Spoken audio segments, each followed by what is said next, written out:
bahwa kebanyakan cedera adalah cedera pergelangan kaki. Mhm. Nah, si sinus tarsi ini sebenarnya bukan di pergelangan kakinya, tapi lebih di bawahnya lagi.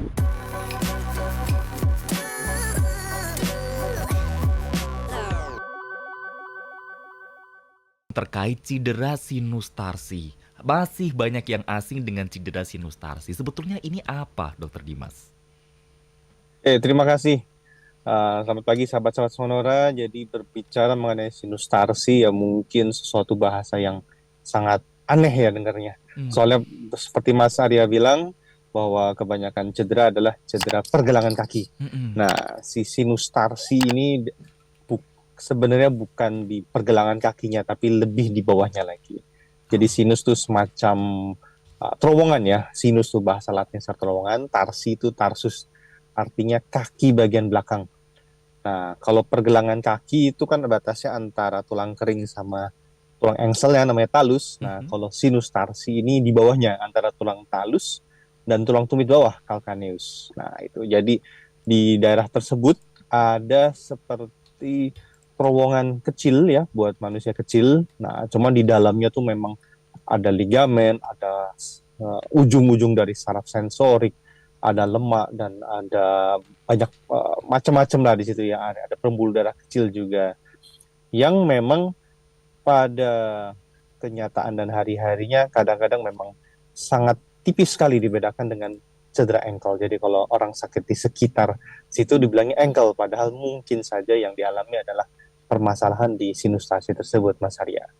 Oke. Jadi bagiannya karena memang berdekatan kadang orang bisa salah mispersepsi gitu ya? Iya, karena lokasinya sangat di bawahnya persis dan memang seringnya memang berelasi atau berhubungan dengan cedera kalau misalnya ankle Mhm. sprain atau terkilir di pergelangan kakinya memang karena sendinya berdekatan sering ikut-ikutan juga gitu kesannya. Jadi Oh, sakitnya di satu area namun mungkin ankle-nya sudah membaik tapi si sinus tarsinya masih belum membaik ya dia. Jadi menimbulkan jadi kesannya lama banget ya sembuhnya gitu. padahal ternyata Mm, engkelnya sudah nggak apa-apa, tapi ternyata tarsinya yang terkena. Betul sekali. Tapi Dokter Nah, Dimas, apakah ini bisa ya. disimpulkan sepaket Hmm. ketika engkelnya itu bermasalah, otomatis tarsinya pun juga akan bermasalah atau belum tentu? Belum tentu. Oke. Mungkin secara persentase mungkin sekitar hanya di bawah 50% ya yang memang selalu berhubungan seperti itu. Bisa aja dia secara terisolasi mandiri artinya terjadi sendiri atau memang juga terjadi bersamaan juga. Tergantung dari jenis mekanisme cedera yang dialami oleh pasien tentunya. Oke. Nah, Oke.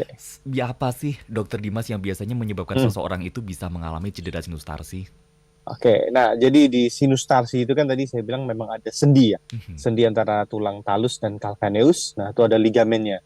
Jadi sendi yang cedera yang paling mungkin menyebabkan hal tersebut adalah cedera supinasi atau seperti cedera pada ankle sprain.